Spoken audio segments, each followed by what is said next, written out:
దయచేసి కూర్చోనండి.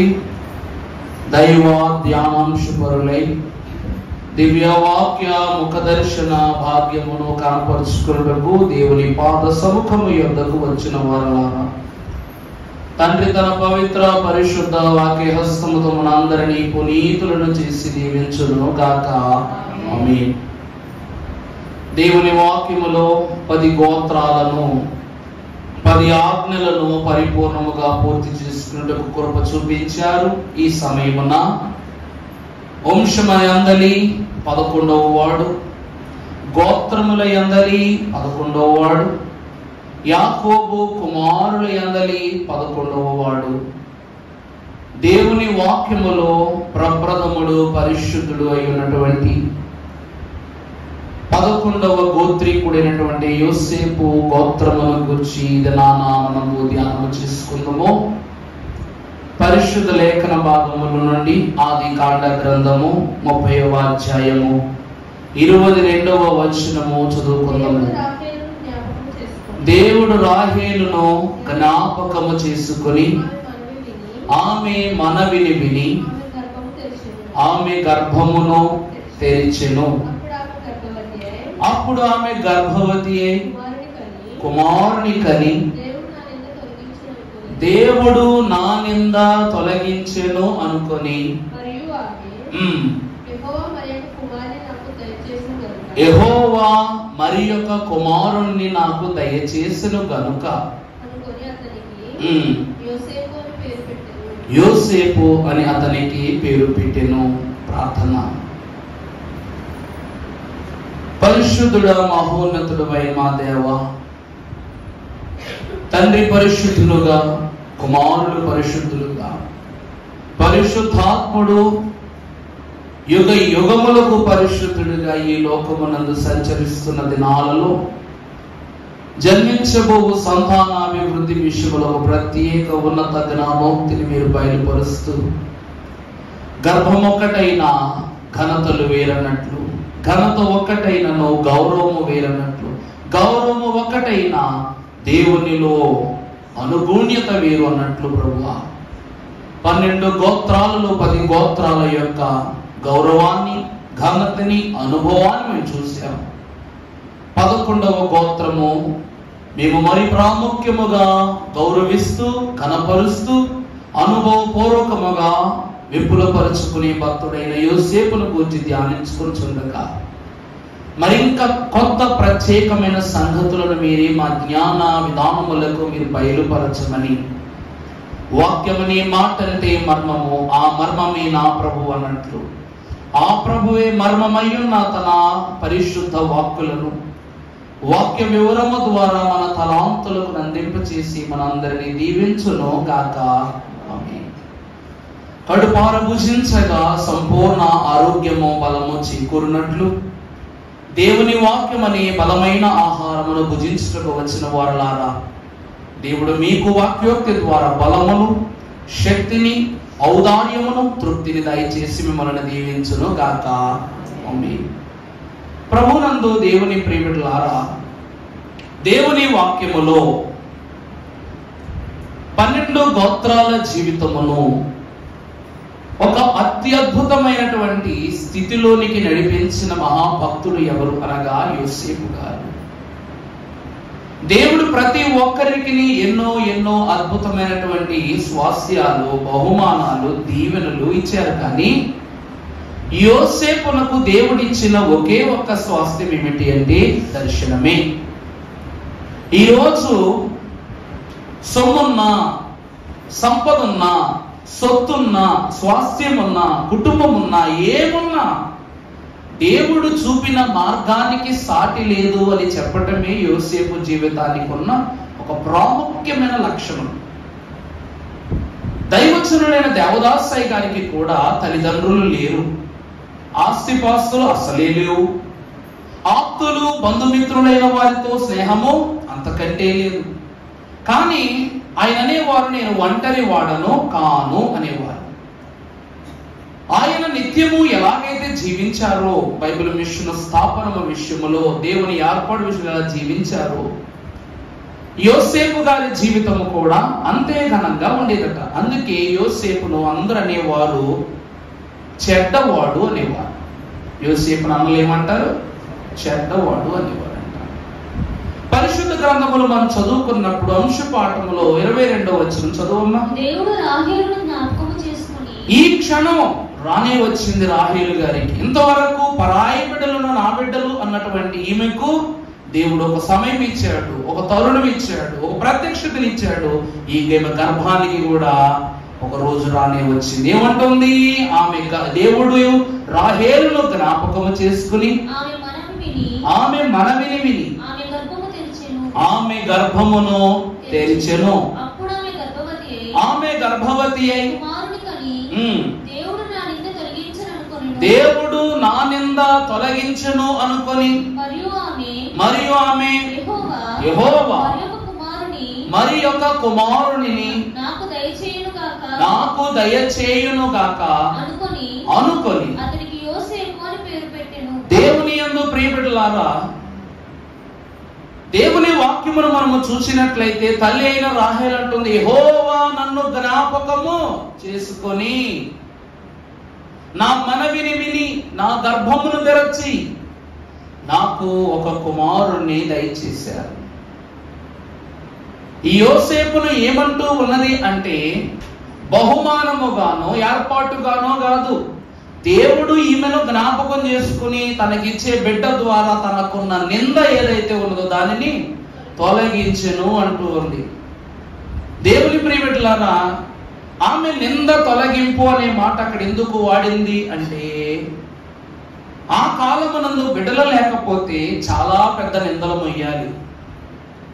ఆది కాండములో మనం ప్రారంభములో చూసినప్పుడు యాకోబు మామ్మగారు అనగా అబ్రహాం వారి తాతగారు వాళ్ళ మామ్మగారు అయినటువంటి అబ్రహాము శారల జీవితంలో మనం చూస్తే వృద్ధాప్య వయసు వచ్చేంత వరకు ఆమెకు గర్భఫలము లేనందున ఈ లోకమంతయు శారమ్మను గొడ్రాలు అనేదట. అది నింద కాదా? ఆ నిందను తొలగించి వేయుటకు గాను దేవుడైన యెహోవా నీకు ఒక అద్భుతమైన కుమారుని ఇస్తాను అని ఇస్సాకును గూర్చి ప్రభు బయలుపరుచుకున్నారు.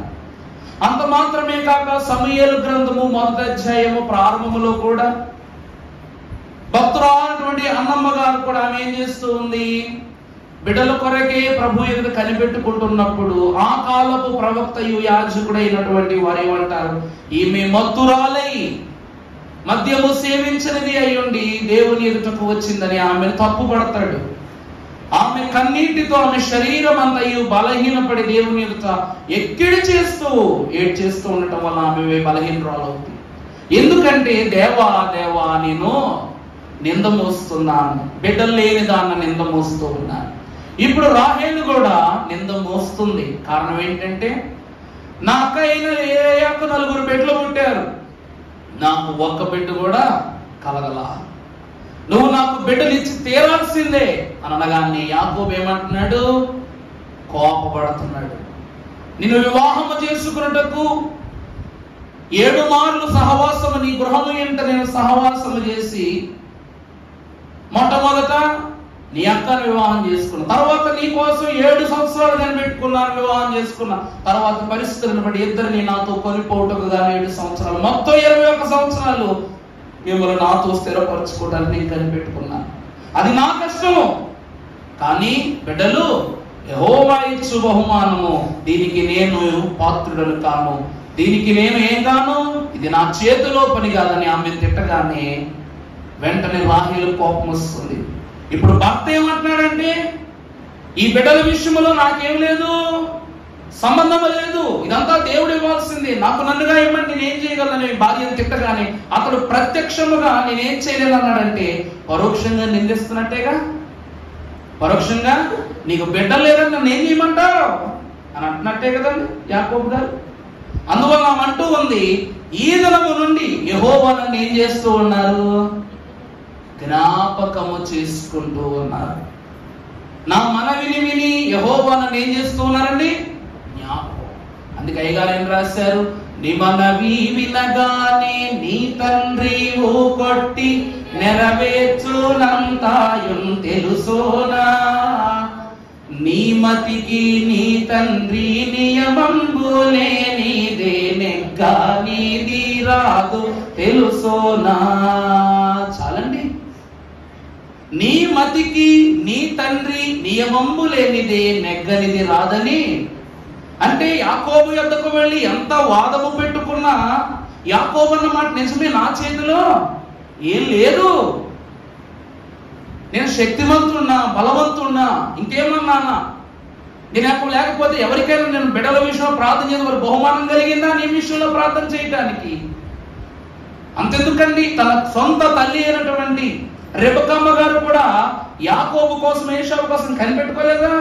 తన భర్త దగ్గర నాకు బిడ్డలు లేరు అంటే ఇస్సాకు దేవునికి మొరపెట్టగా దేవుడు ఇద్దరిని ఇస్తాడు.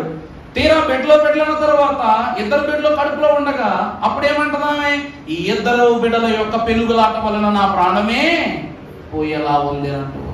బిడ్డలు పుట్టకమును గొప్ప రోదన, పుట్టిన తరువాత ఒక వేదన. ఈలాగున ఇస్సాకు గారి యొక్క జన్మము జరిగింది.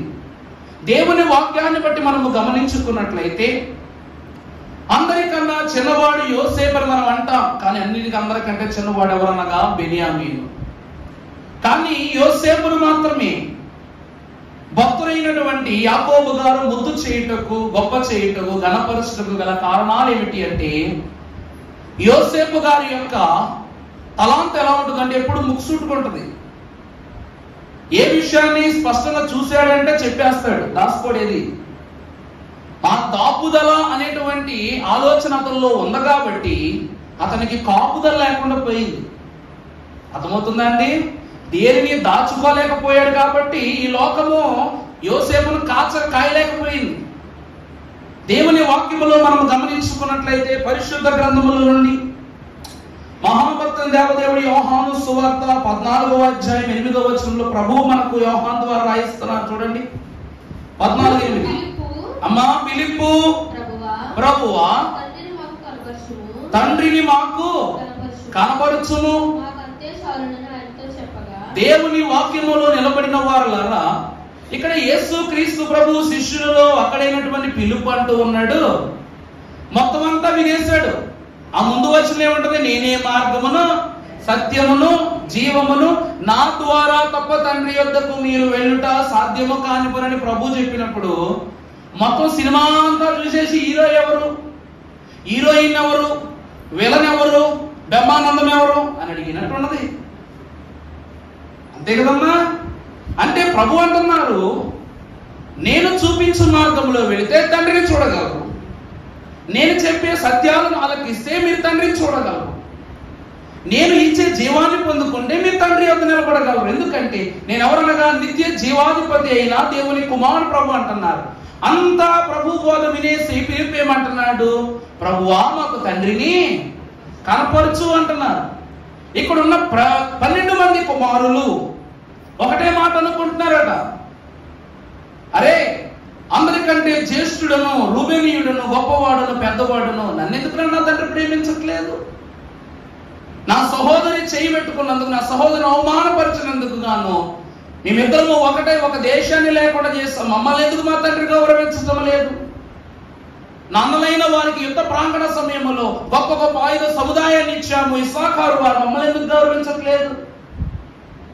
ఆ తదుపరి చూసినట్లయితే నాన్నలైనటువంటి వారికి మధ్యవర్తునే తీర్పు తీరుస్తూ యెహోవా పరిశుద్ధ పర్వతం యొద్దకు తీసుకుని వెళ్ళి తీర్పు తీర్చిన వాళ్ళము జెబులోను మమ్మల్ని ఎందుకు మా తండ్రి గౌరవించట్లేదు?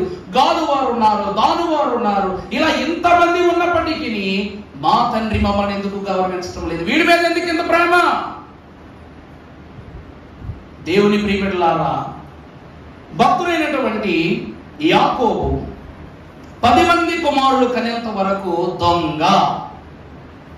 10 మంది కుమారులు ఉన్న సమయం కల్లా అతడు ఎవరు? యాకోబు అంటే లోకం ఏమంటుంది? దొంగ.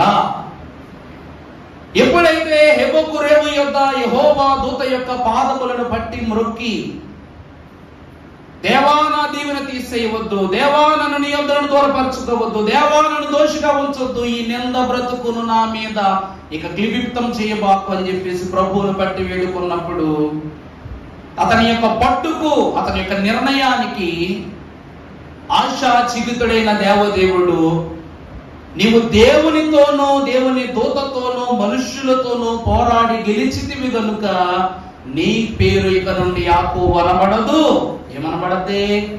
ఇశ్రాయేలు అనబడద్ది. ఆ తరుణము తరువాత జన్మించిన వాడే ఈ యోసేపు. దేవుని ప్రియబిడ్డలారా, తండ్రి జన్మము గొప్పది, తండ్రి జీవనము గొప్పది, తండ్రి ఆశీర్వాదము గొప్పది, తండ్రి పోరాటము గొప్పది. ఇక్కడ యాకోబును తన 10 మంది కుమారులు ఎలా చూస్తారో తెలుసా? నా తండ్రి వాళ్ళన్నీ దగ్గర దొంగతనం చేశాడు దీవెనలో, నా తల్లి అసూయపడి కన్ను చాలా మంది బిడ్డల్ని. అర్థమవుతుందా నేను చెప్తుంది? తన అన్న దగ్గర తన అన్నను మోసగించి దీవెనలు తెచ్చుకున్నాడు, తన మామను మోసగించి తప్పించుకుని తిరుగుతున్నాడు. ఈరోజు మాకు దీవెనల విషయంలో కూడా ఒక్కొక్కరికి ఒక్కొక్క విలువను, ఒక్కొక్క వివరాన్ని చూపిస్తున్నాడు. కొంతమంది ఏమో చివరికి రాహేలు కూడా అంతే, బిడ్డల విషయంలో నేను నా భర్తను అడిగి తనని విసుక్కున్నాడు. మరి పెద్ద భార్య ఏమన్నా తక్కువ? ఊరికి నేను సంపాదించుకున్నాను, నిన్ను పుత్రదాత ఫల వృక్షపు ఫలాలు ఇచ్చి నేను తెచ్చుకున్నాను, నీ గొప్ప ఏముంది? అంటే ఒక మనిషిని ఈ లోకములో జడ్జ్ అంటే అతడు మంచోడ చెడ్డడని తేల్చి చెప్పడానికి కొన్ని కారణాలు వెతుక్కున్నారు. 10 మంది పిల్లలు, 2 భార్యలు, 2 మంది ఉపపత్నులు. వీళ్ళందరికీ యాకోబు గురించి తెలుసు, కానీ యోసేపుకు యాకోబు గురించి తెలియదు. తనకు తెలిసిందల్లా ఇశ్రాయేలు గురించే. పరిశుద్ధ గ్రంథంలో మరొక మాట చూపిస్తా. లూకా సువార్త 2వ అధ్యాయము 34వ వచనం చూద్దామమ్మా. సుమయోను ఇదిగో అనేక హృదయ ఆలోచనలు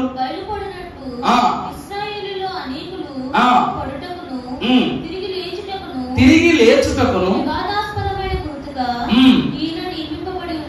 చాలమ్మా దేవుని ప్రియబిడ్డలారా, ఇశ్రాయేలులు పడటానికి మరలా తిరిగి లేవటానికి వివాసాస్పదమైనటువంటి పరిస్థితులు కల్పించుటకు గాను ఈయన నియమింపబడి. ఇది యేసు ప్రభు వారి వాక్యమే గాని యోసేపు జీవితం చాలా స్పష్టంగా ఉంటుంది. ఈ వాక్యం ఇశ్రాయేలీయులను తక్కువ చేసింది యోసేపే, మళ్ళా తిరిగి గొప్ప చేసింది యోసేపే. తన అన్నలను ఎప్పుడు తక్కువ చేసి చూసేవాడు. కారణం ఏంటంటే వాళ్ళ పరిస్థితి అలా కనబడుతుంది అతనికి. యోసేపును గురించి దేవుని వాక్యం ఏమంటుందో తెలుసా? యోసేపు అనే మాటకు అర్థము దేవుడు వృద్ధి చేయును. దేవుడు ఏం చేయను?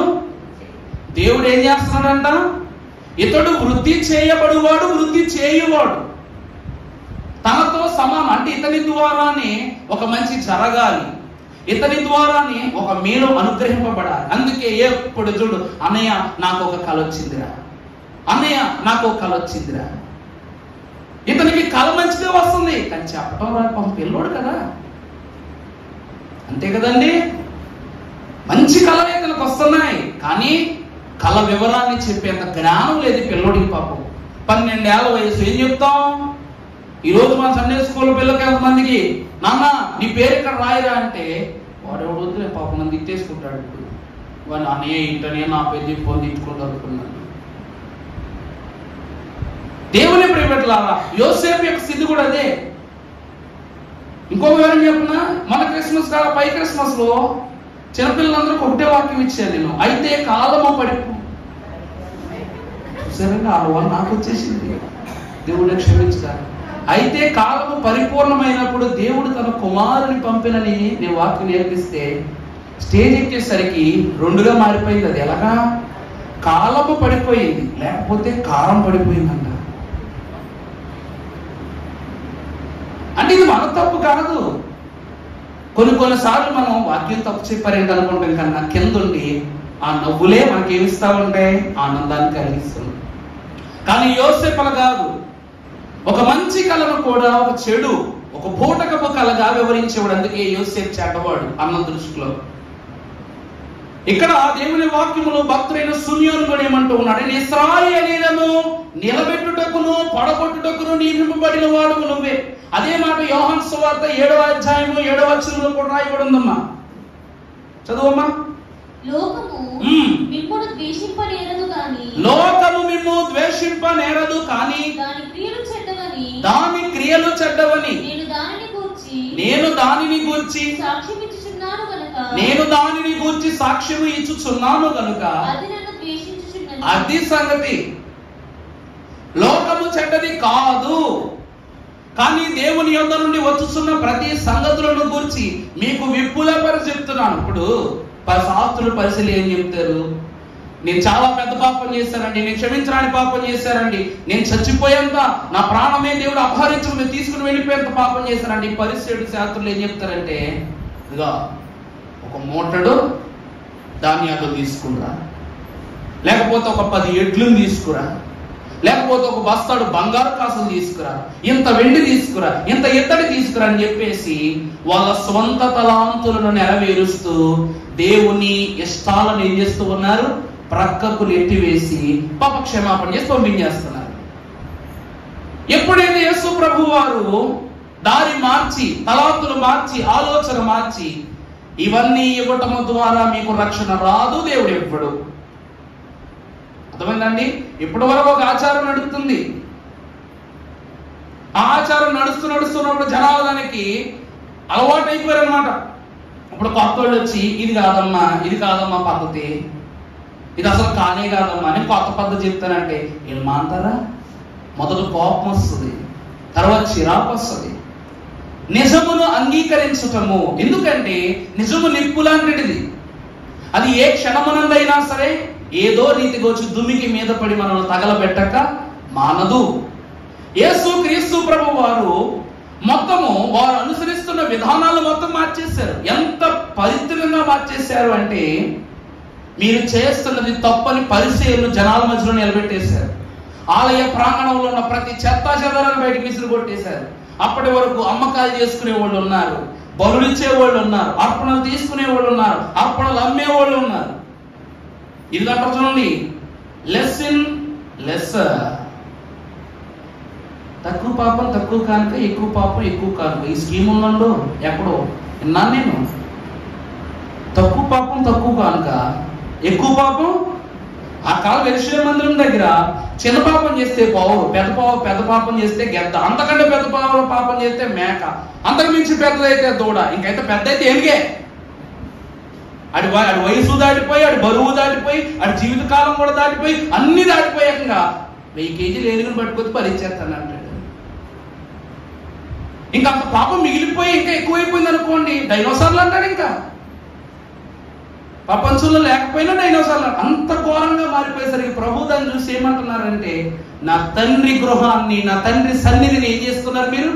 దొంగల మొహగా మార్చేశారని పరిసయ్యుల పరువంతా తీసేశారు ప్రభు గుళ్ళో. ఎందుకంటే తండ్రికి విరోధముగాను, తండ్రి యొక్క పేరు కొట్టివేయబట్టానికి సహకరించే ప్రతి చెడుతనాన్ని దేవుడు ఏం చేశారు? అక్కడికక్కడ విపులపరిచారు. ఇక్కడ యోసేపు ఎలా మారిపోతున్నాడంటే, తన అన్నలు బాగుపడాలన్నా యోసేపే, పడిపోవాలన్నా ఇప్పటికే అన్నలు ఆల్రెడీ పడిపోయి ఉన్నారు.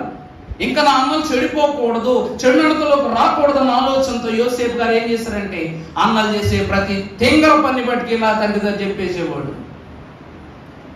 ఆదికాండం 37వ అధ్యాయం ప్రారంభం నుండి మనం చదువుకున్నట్లయితే, యాకోబు తన తండ్రి, బాగా చూడండి అమ్మా, యాకోబు ఎలా జీవిస్తున్నాడు? పరదేశవాసి. ఎందుకంటే లాబాను భయపడి, అన్న ఏశావుకు భయపడి, అన్నిటి భయపడిపోయి ఏం చేస్తున్నాడు? పరదేశంగా జీవిస్తున్నప్పుడు యాకోబు వంశావళి ఇది. యోసేపు 15 ఏళ్ల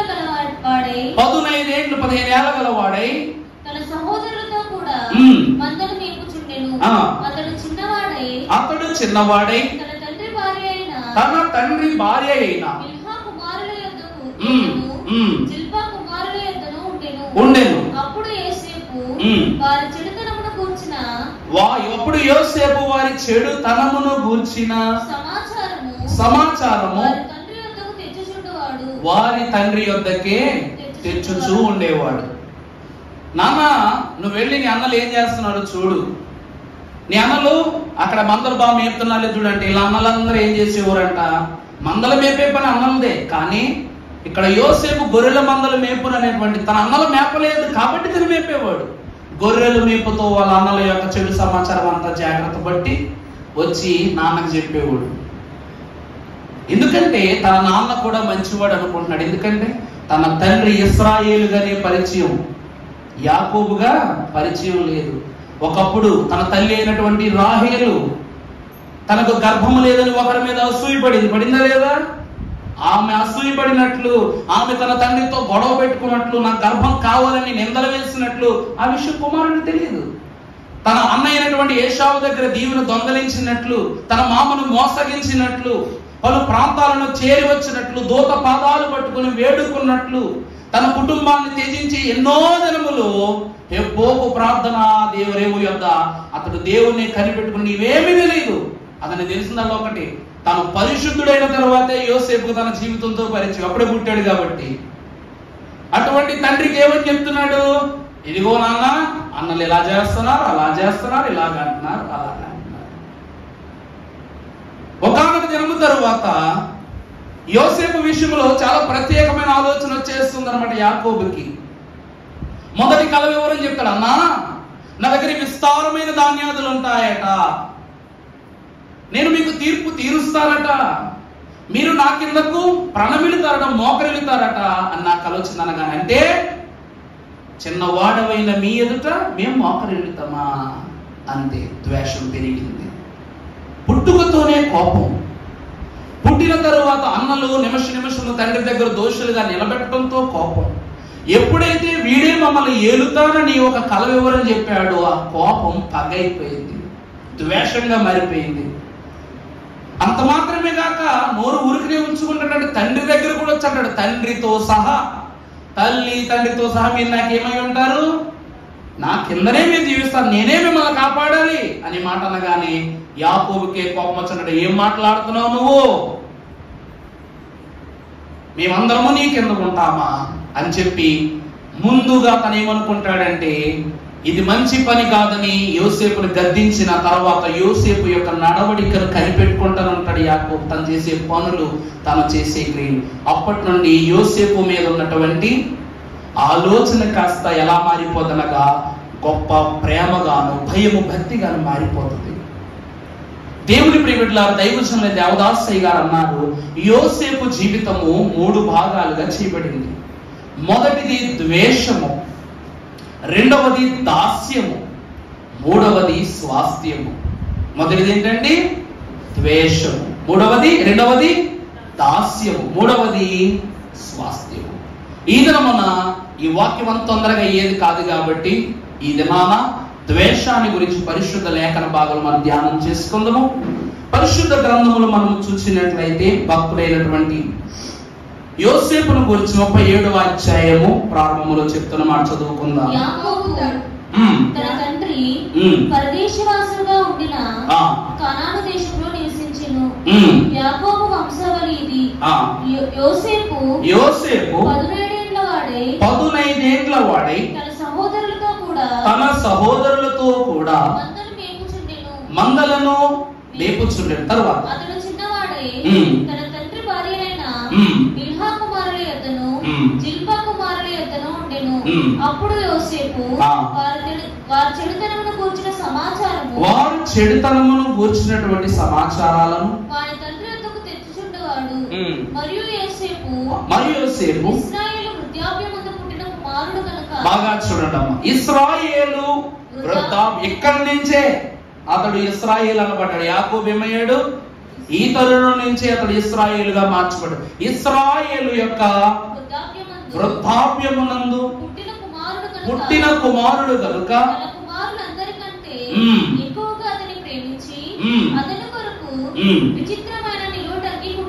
చాలండి. దేవుని యందు ప్రియబిడ్డలారా, ప్రారంభముగా ద్వేషము అనేటువంటిది ఎలా ప్రారంభమవుతుందంటే జన్మను బట్టే ద్వేషం ప్రారంభమవుతుంది, పుట్టుకతోనే. ఇది ఎటువంటి జన్మ అనగా యోసేపునది అందరి వంటి జీవన విధానము కాదు, అందరి వంటి యొక్క గర్భఫలము కాదు. ఈరోజు తన యందు భయభక్తులు కలిగిన వారి యందు యెహోవా దృష్టి నిత్యము వారు ప్రభువు యందు జ్ఞాపకములో ఉందనేటువంటి మాట మనం చూస్తుంటాం. అందుకోనని అంతమంది కుమారులను లేయాకిచ్చిన, అంతమంది కుమారులు జిల్పాకును బెల్హాకును దేవుడు ఇచ్చిన, యోసేపు వంటి కుమారుణ్ణి ఈ లోకానికి అందించాలనే జ్ఞాపకము మాత్రం ఎవరిలో ఉందంటే రాహేలు విషయం మాత్రమే ఉంది. అంటే ప్రభు వాక్యం సెలవిస్తుంది, నీవు గర్భమున రూపింపబడక మునిపే నిన్ను నేను ఎరిగి ఉంటిని.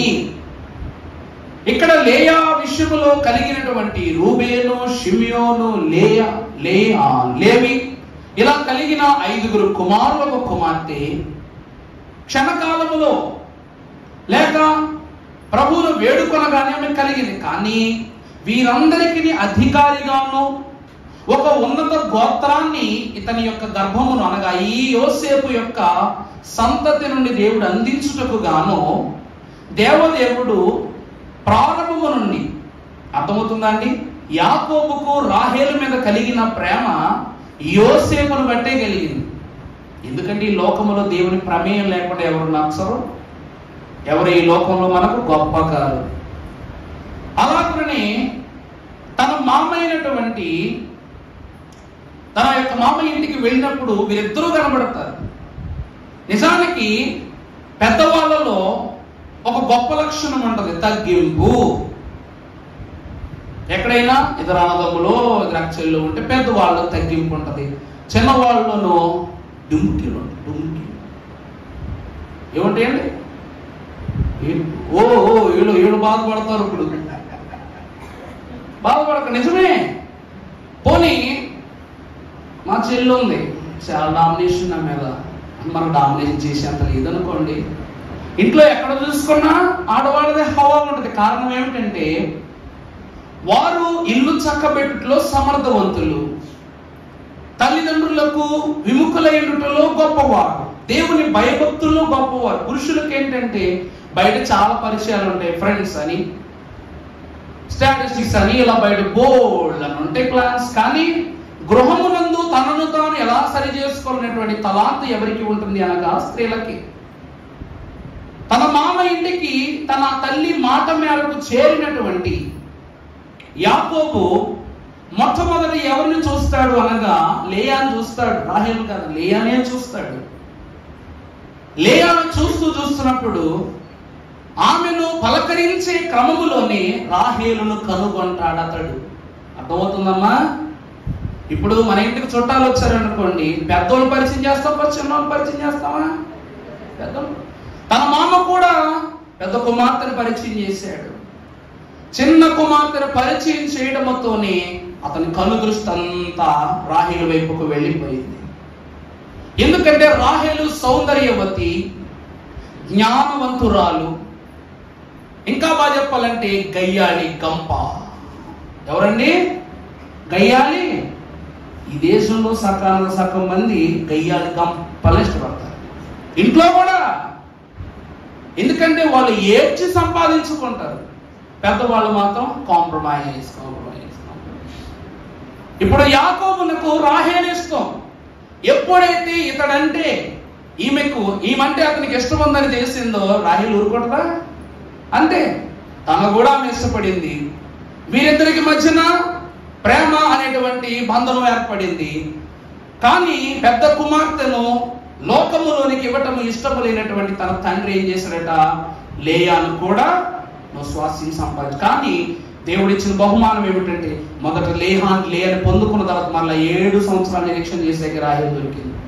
తర్వాత వారిని తనలో భార్యలుగాను స్వాస్థ్యం మెచ్చుకోవడానికి 7 సంవత్సరాలు, మొత్తం 21 సంవత్సరాలు మా ఇంట్లో ఉన్నట్టు కనిపెట్టుకొని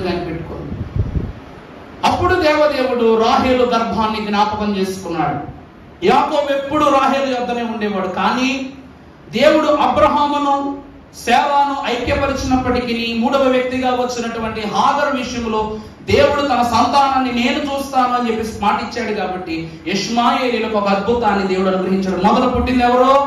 ఇష్మాయేలీలే, తర్వాత ఇశ్రాయేలీలు. అలాగే ఎవరైతే త్రోసివేయబడతారో వారిని దేవుడు పట్టుకుంటాడు. లేయాను త్రోసివేసేసాడు యాకోబు. అందువలన ఆమెను దేవదేవుడు జ్ఞాపకం ఉంచుకుని 4 మార్లు ఆమె గర్భాన్ని తెరిచాడు. తర్వాత ఆమె దాసులను పెట్టి తర్వాత 5వ కుమారు తర్వాత దీనా ఆమె గర్భంలో జనించింది. అందరికంటే ఆఖరి దాసులందరూ అయిపోయిన తర్వాత ఆఖరిగా ఈమె దేవుని దృష్టిలో ఉంది. ఎందుకంటే ఆమె గర్భములో ఉన్నది యోసేపు కాదు, ఒక గోత్రం. అదే ఏ గోత్రము? మనష్షే, ఎఫ్రాయిం. 2 కుమారులు, అందులో ఒకడు మనష్షే. అతని మనష్షే గోత్రము. అతనిని దేవదేవుడు దాను గోత్రానికి ప్రతిగా ఎవరు పంపించాలనుకుంటున్నాడు? ఈ మనష్షే గోత్రాన్ని ఆ స్థానంలో ఉంచాడు దేవుడు. అర్థమైందమ్మా? అటువంటి యోసేపు కలిగిన తరువాత మొట్టమొదట దేవుడు వాక్యం అంటూ ఉంది, యోసేపు అందరికంటే చిన్నవాడును పరిశుద్ధుడును, తన తండ్రి ఎదుట తన తండ్రి శ్వాసం ఎదుట గొప్పవాడు ఇంటను బట్టి తన తండ్రి యోసేపును అల్లారు ముద్దుగా పెంచుకుంటూ అతనికి ఏం తయారు చేసి ఇచ్చాడు? నిలువుట అంగి. విచిత్రమైన నిలువుట అంగినిచ్చాడు. అందరి బిడ్డల కన్నా ఎక్కువ ప్రేమించటం. వాళ్ళందరూ తండ్రి యొక్క జీవితం తెలుసు కాబట్టి ఏం మాట్లాడేవారు కాదన్నమాట యాకోబుతో. ఎందుకు? దొంగతనం చేశాడు దీవెన, మామూలు మోసం చేశాడు, దేవుని యొక్క నుండి బలవంతంగా దీవెన తెచ్చుకున్నాడని చులకన యాకోబు అంటే. కానీ ఈ రోజు యోసేపు తన తండ్రిని చులకన చెయ్యలేదు. అందువలన అంత ప్రేమ. అందుకు ఆ ప్రేమకు చిహ్నంగా విచిత్రమైన నిలువుటంగిని అతనికి దేవుడు పుట్టించాడు. పరిశుద్ధ గ్రంథములు మనం చూసినట్లయితే చదువు 4వ వచనం. అతని సహోదరులు తమ తండ్రి అతనిని అందరికంటే ఎక్కువగా ప్రేమించుట చూచినప్పుడు వారు అతని మీద పగబట్టి అతని క్షేమ సమాచారమైనను అడగలేకపోయింది. చూసారా? ద్వేషము ఎలా మారిపోయింది? పగగా మారిపోయింది. తండ్రి కుమారుని పట్ల చేసిన గొప్ప ప్రేమ, చూపిన ప్రేమను బట్టి ఆ క్షణము నుండి తమ్ముడిని ఏ రోజు దగ్గరకు రానివ్వలేదు. రోజు తండ్రి చెప్పేవాడు నీ అన్నలకు, ఇదిగో ఈ భోజనం పట్టుకెళ్ళి యోసేపు, నీ అన్నలు అక్కడ మందలు మేపుతూ ఉంటారు, వాళ్ళు పట్టుకెళ్ళి అంటే వీళ్ళు తీసుకెళ్ళిన పదార్థాలన్నీ అన్నం తినేసేవారు. కానీ థ్యాంక్స్ రా తమ్ముడు తీసుకొచ్చావు అని ఏ రోజు ఒక్క అన్న కూడా చెప్పింది లేదు. కారణం ఏమిటో తెలుసా? ఈరోజు 12 మంది పిల్లలు ఉన్న వాళ్ళకు ఒక పిల్లోడికి సూట్ కొని మిగిలిన వాళ్ళందరూ ప్యాంటు నిక్కర కొన్నామంటే ఏంటి పరిస్థితి? అది డ్రెస్ చూసినప్పుడల్లా అవమానం గుర్తొస్తూనే ఉంటుంది. అంతమంది బిడ్డలు ఉంటే తన తండ్రి ఇచ్చినటువంటి అది ఎలాగంటే విచిత్రమైన అంగి. పరిశుద్ధ గ్రంథంలో మీకు ఒక మాట చూపిస్తాను. 2వ సమూయేలు గ్రంథం 13వ అధ్యాయము 18వ వచనం చదువుకుందాం. దేవుని మందస్సము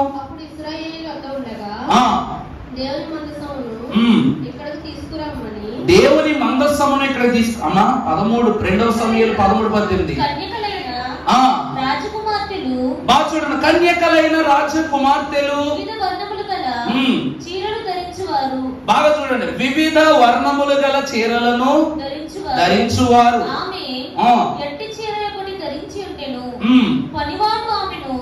బయటకు వెళ్ళగట్టి మరలా రాకుండానట్లు తలుపు గడియ వేసెను. చాలండి దేవుని ప్రియబిడ్డలారా, వివిధ వర్ణములు గల చీరలు రాజకుమార్తె ధరించుట అంటే ఈ రంగురంగుల విచిత్రమైనటువంటి నిలువుటంగి దేన్ని సూచిస్తూ ఉన్నదని? రాజరికాన్ని సూచిస్తూ ఉన్నది. అర్థమవుతుందండి? అంటే అందరూ తన మాటలో చెప్పాడు కదా, మీరందరూ నా ఎదుట మోకరిల్లుతారు, నేను మీ ఎదుట నిలబడిన వాడుగా ఉంటాను అన్నాడు. దానికి గుర్తుగా ఎప్పుడైతే తండ్రి అంగీచ్చాడో ఇప్పుడు ఇతడు పోషించేవాడు, వారు పోషింపబడువారు. అంటే ఇతను రాజు, వారెవరు? తన క్రింద పని చేయు ప్రజల వలె పోల్చబడుటను బట్టి తన అన్నలకు అంగీ చూసినప్పుడల్లా మేము దాసులము అనేటువంటి కోపం వస్తుంది. మొదటిది ఏమిటి అనగా ఈ అంగీ దేని సూచిస్తూ ఉన్నది? రాజరికాన్ని సూచిస్తూ ఉన్నది. అక్కడ తన పని వాళ్ళు అనగా ఆ రాణి యొద్ద ఉన్నటువంటి పనిగాలు ఆమెను ప్రక్కకు నెట్టివేసి ఏం చేస్తూ ఉన్నారు? తలుపు గడియ పెట్టేస్తూ ఉన్నారు. కారణం అలాగే అన్నలు కూడా ఏం చేస్తున్నారట? తెరను ప్రక్కకు నెట్టివేసి వారి జీవితాలు, కనీసం తమ్ముడు ఎలా ఉన్నాడు క్షేమ సమాచారము కూడా అందుకొనని స్థితిలో తన తమ్ముడిని నిలబెట్టి చూస్తున్నారు. అంత మాత్రమే కాక న్యాయాధిపతుల గ్రంథం 5వ అధ్యాయం 30వ వచనంలో కూడా చూస్తే న్యాయాధిపతులు దోపుడు సొమ్మును పంచుకొంచున్నారు కదా.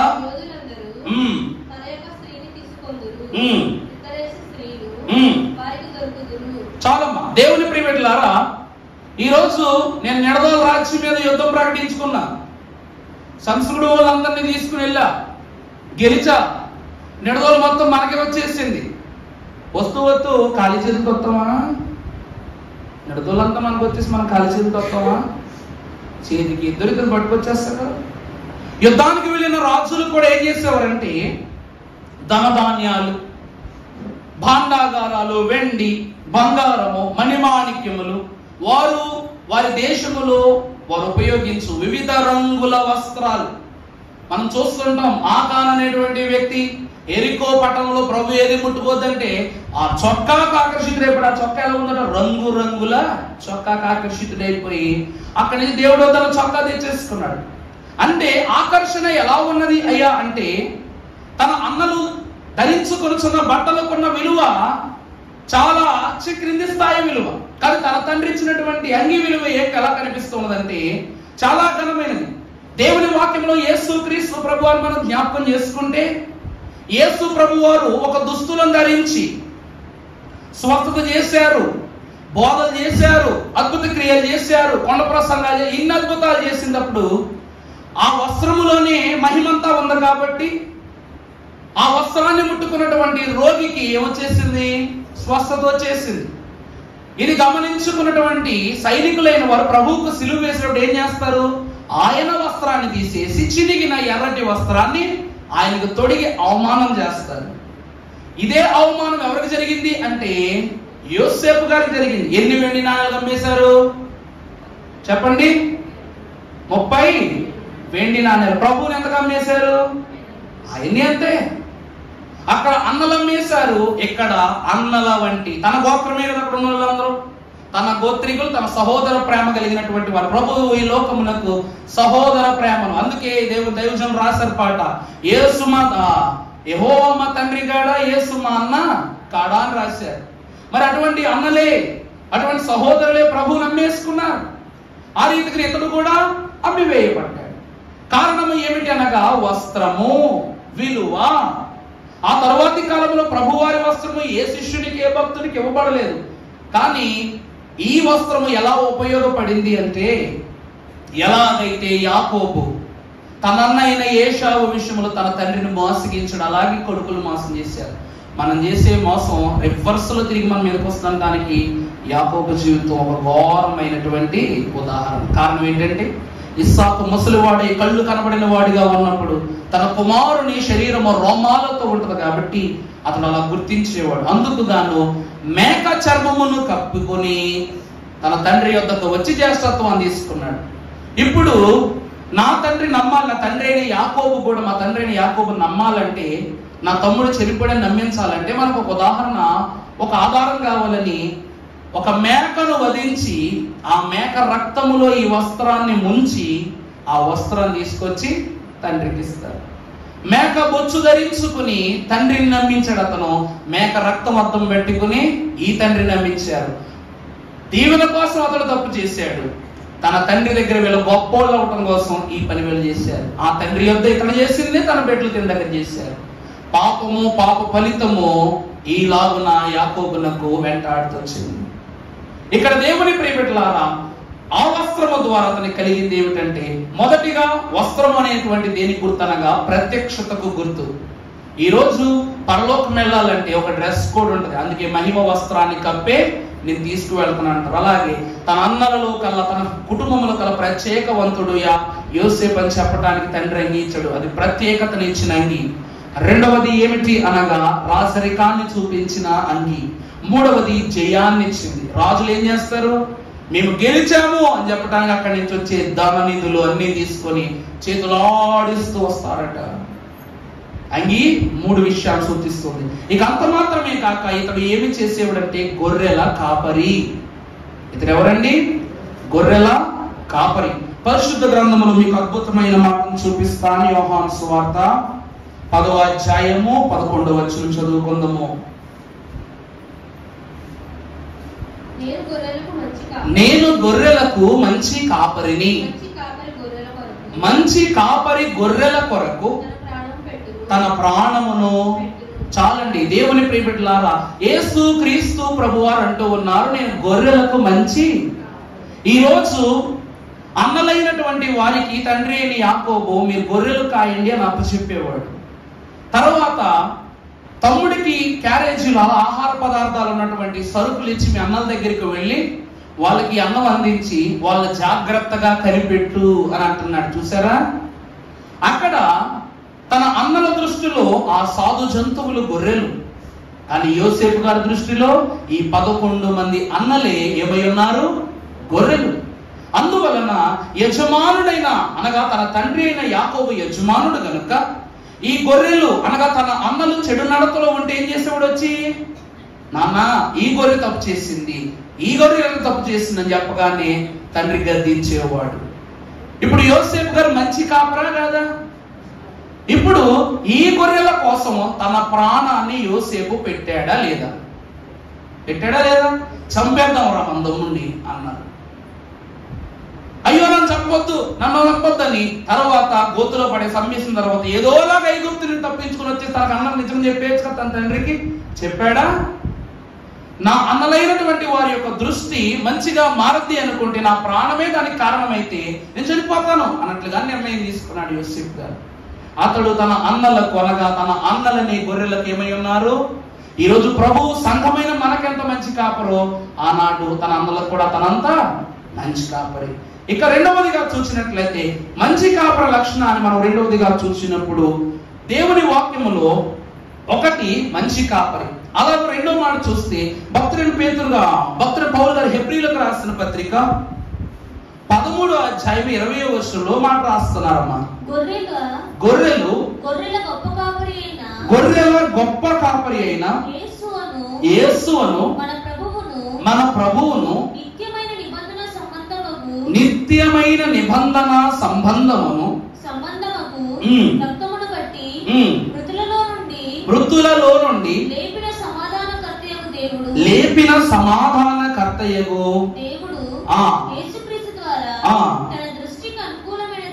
తన దృష్టికి అనుకూలమైన దానిని ప్రతి మంచి విషయంలోనూ తన చిత్త ప్రకారము చేయుటకు మిమ్మును సిద్ధపరచును గాక. చాలమ్మా దేవుని ప్రియబిడ్డలారా, ఆదికాండం 43వ అధ్యాయము 34వ వచనంలో యేసు ప్రభువారు సెలవిస్తూ ఉన్నారు మోషే ద్వారా. తన ఎదుట నుండి వారికి వంతులెత్తి పంపెను. బెన్యామీను వంతు వారందరి వంతుల కంటే 5 వంతులు గొప్పది. చాలమ్మా దేవుని ప్రియబిడ్డలారా, ఇతడు గొప్ప కాపరి. యేసుక్రీస్తు ప్రభువారు 5 రొట్టెలు 2 చేపలను 5,000 మందికి సమానంగా పంచారు. కానీ ఒక్కొక్కరి కొరకు ఒక్కొక్క విధమైన శ్రమను ప్రభు అనుభవించిన వారుగా కనపడుతున్నారు. ఈ రోజండి గొప్ప కాపరి అంటే 12 మంది సహోదరులు, ఇతను 11వ వాడు. తన అన్నలందరికీ సమానంగా ఆహారాన్ని పంచిపెట్టాడు. కానీ బెన్యామీనుకు 5 ఎక్కువ ఇస్తున్నాడు. చిన్నోడు కదండి బెన్యామీను, అందుకు ఏమిస్తాడట? 5 ఎక్కువ ఇస్తాడు. చిన్నవాడికి చూసారా, చిన్నపిల్లల విషయంలో ఏం చేస్తాం మనం? ఒక చాక్లెట్ ఎక్స్ట్రా ఇచ్చి వారి దగ్గర నుండి ఆలనా చిన్నిపాటి ప్రేమను మనం పొందుకుంటుంటాం. అలాగే తన ఒకే తల్లి గర్భం పుట్టాడని బెన్యామీనుకు ఒక స్థితిని ఇవ్వటం లేదు. తన అన్నల ద్వేషపూర్వకంగా ఉండేది ఇదే. గొప్ప కాపరి. ఈరోజు గొర్రెలు తీసుకుని వెళితే తల్లులు మేచేంత వరకు కాపరి ఉండడు. చిన్న గొర్రె పిల్లలు మేత మేసే స్థలంలోనికే తీసుకుని వెళ్తాడు. ప్రశస్తమైన పచ్చిక గల స్థలాలకు గొర్రెలను తీసుకుని వెళ్తాడు. ఎందుకంటే మేత పెద్దవాటికి కాదు, చిన్నవాటి కోసం తీసుకెళ్తాడు. అలాగే తినన్న పంచిపెట్టే విషయంలో కూడా 5 రొట్టెలు ఎవరికి ఎక్కువ పంచిపెట్టాడు? బెన్యామీను గోత్రానికి పంచిపెట్టాడు. అదే మాటలు మనం మరొక అధ్యాయం ఆదికాండంలో చూసినట్లయితే 45వ అధ్యాయము 22వ వచనంలో చూస్తే అతడు వారికి 2 దుస్తుల బట్టలను ఇచ్చెను. బెన్యామీనుకు 300 తులముల వెండియు. అమ్మా చదువుతున్నదేనా? అతడు తన తండ్రి 45:22 అతడు వారికి 2 దుస్తుల బట్టలు ఇచ్చెను. బెన్యామీనుకు 300 తులముల వెండియు. బాగా చూడండి అమ్మా, బెన్యామీనుకి ఎంత ఇస్తున్నాడు? 300 తులముల వెండియు 5 దుస్తుల బట్టలు ఇచ్చెను. చూసారా, ఇతడు తనకంటే చిన్నవారికి అతడు ఏమై ఉన్నాడు? గొప్ప కాపరి అయి ఉన్నాడు. యేసుక్రీస్తు ప్రభునందు ప్రియబిడ్డలారా, శిష్యులందరికల్లా చిన్నవాడు ఎవరో చెప్పండి ఒకరు. యేసుక్రీస్తు ప్రభు వారి శిష్యుల్లో అందరికంటే చిన్నవాళ్ళు ఎవరు? వీరంతా ఆలోచించక్కర్లేదు. యోహాను యాకోబులే చిన్నవాళ్ళు. మరి యాకోబు గారు వీళ్ళిద్దరూ చిన్నవాళ్ళే కదా. అక్కడ ఎలాగైతే యోసేపు బెన్యామీను ఒక తల్లి బిడ్డలో, ఈ యోహాను యాకోబులు కూడా ఒక తల్లి బిడ్డలే. ఈ యోహాను గారు చిన్నవారు. దేవుడు ఎవ్వరికీ ఇవ్వనటువంటి బహుమానాన్ని ఎవరికి ఇచ్చారంటే యోహానికి ఇచ్చారు. అదే ఏమిటి అనగా దేవుని కౌగిలి. అదేమిటండి? దేవుని కౌగిలి, పరలోక మర్మము, దేవుని స్వయాన మనుష్య నేత్రాలతో చూడగలిగే స్వాస్థ్యం. అందుకు తన 11 మంది శిష్యులు ప్రభువు చూసే అసూయ పడలేదే.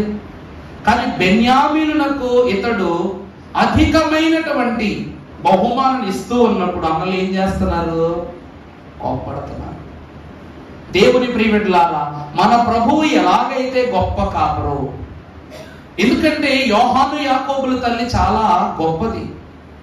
ఆమె ఏమని అడుగుతుందయ్యా అంటే, నా 2 కుమారులను నీ రాజ్యములో నీ సింహాసనంలో కుడి వైపున ఒకరిని ఎడమ వైపున ఒకరిని నిలబెట్టుకోమంటది. అమ్మా, నువ్వు ఇలా అడుగుతున్నావు కాబట్టి నేను చెప్తున్నాను, ఇప్పుడు నేను త్రాగబోయేటువంటి పాత్రలో, గిన్నెలో ఏదైతే ఉందో అది నేను త్రాగాలి. దాన్ని త్రాగగలిగేంత సామర్థ్యము సత్తు నీకుందా అని అడగగానే క్షణం ఆలోచించుకొని తాగేస్తానంటది ఆమె. అందులో ఉన్నది విషమా లేక సిలువ భారమా ఏం అవసరంలా, తన 2 బిడ్డల కోసం ఏం చేస్తుంది? తాగడానికి సిద్ధపడిపోద్ది. ఆమె సిద్ధపాటును చూచినటువంటి ప్రభు వారి యోహానునకు భవిష్యత్తులో మరణము లేని స్థానాన్ని ఇచ్చారు. యాకోబునకు తాను ఆశించినట్లుగాని ప్రభువు సింహాసనం మీద నిలబడగలిగే స్థానాన్ని కూడా ఇస్తూ ఉన్నారు. అందుకే బెన్యామీను అందరికన్నా తన అన్న దృష్టిలో గొప్ప కాపరి అయినటువంటి యోసేపు దృష్టిలో గనుడు. ఈరోజు అందరి శిష్యులు గొప్పవారే, కానీ యోహాను మాత్రమే దేవుని పరిశుద్ధతలో ఈ ప్రపంచానికి చెప్పగలవాడు. ఈరోజు నేను ఉన్నానండి, నా ఇంట్లో వాళ్ళు నా గురించి గొప్పగా చెప్తారో లేదో నాకు తెలుసు. మీలో ఎంతమంది నా గురించి గొప్పగా చెప్తారన్నది నేను మీకు అర్థమవటాన్ని బట్టి ఉంటుంది. అంతే కదమ్మా. అలాగే ప్రభువు కూడా తన శిష్యులకు అర్థమైన విధానంతోనే ప్రజలు చెప్పేవారు. ఆ రీతిగానే యోసేపును గురించి కూడా అన్నలు మిగిలిన ఎలా చెప్తారో అది రీతి కానీ తన సొంత సహోదరుడు అన్న గొప్ప కాపరని చెప్తాడే చెప్పడా? చెబుతాడు. అందుకే అతడు గొప్ప కాపరి. అంత మాత్రమే కాక యేసు ప్రభువును గురించి పేతురు రాసినటువంటి మొదటి పత్రిక 5వ అధ్యాయము 4వ వచనంలో ఒక మాట పేతురుగా రాస్తున్నారు. మొదటి పేతురు 5వ అధ్యాయం, ప్రధాన కాపరి మీరు వాడబారని మహిమ కిరీటాన్ని పొందుదురు. చాలమ్మా. ప్రాదికాండం 48వ అధ్యాయము 12వ వచనం చూసినప్పుడు యోసేపు అతని మోకాల మధ్య నుండి చాలమ్మా. యోసేపు గారు మంచి కాపరి తన అన్నలకు, గొప్ప కాపరి తన తమ్మునికి, ప్రధాన కాపరి తన పిల్లలకి.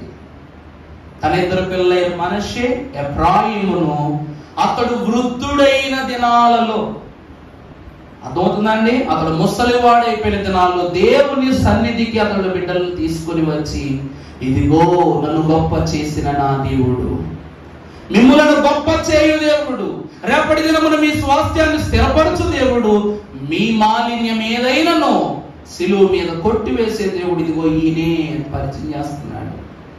మనం చూస్తే కంటిన్యూషన్ చదువుకున్నట్లయితే తరువాత ఇశ్రాయేలు ఎడమ చేతి తట్టున తన కుడి చేత ఎఫ్రాయిమును, ఇశ్రాయేలు కుడి చేతి తట్టున తన ఎడమ చేత మనష్షేను పట్టుకొని వారిద్దరిని అతని దగ్గరకు తీసుకొని వచ్చెను.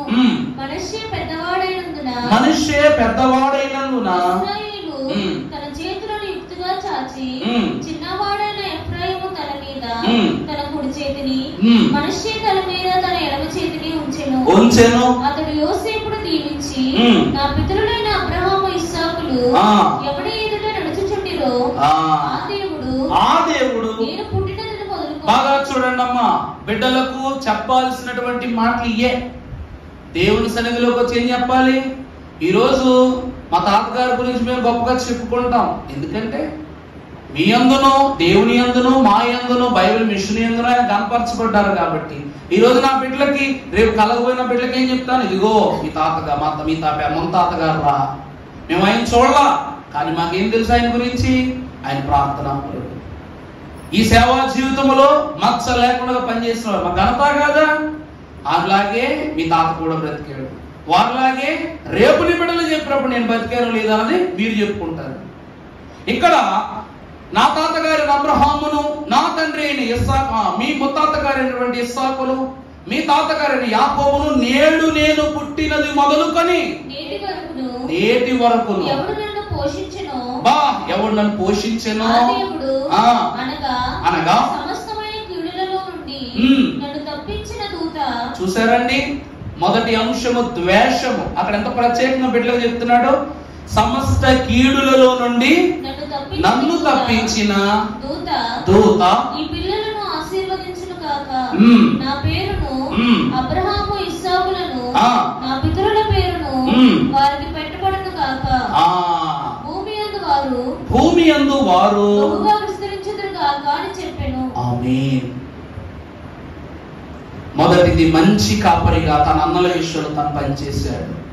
గొప్ప కాపరిగా తన తోడబుట్టిన తమ్ముడి కోసం పనిచేశాడు. మూడవది, ప్రధాన కాపరి అయి తన సొంత బిడ్డల విషయంలో ఇదిగో ఈ దినము వరకు, నేను పుట్టింది మొదలుకొని నేటి దినము వరకు నన్ను కాచిన వాడు, నన్ను దాచిన వాడు, నేను బ్రోచిన వాడు ఎవరు?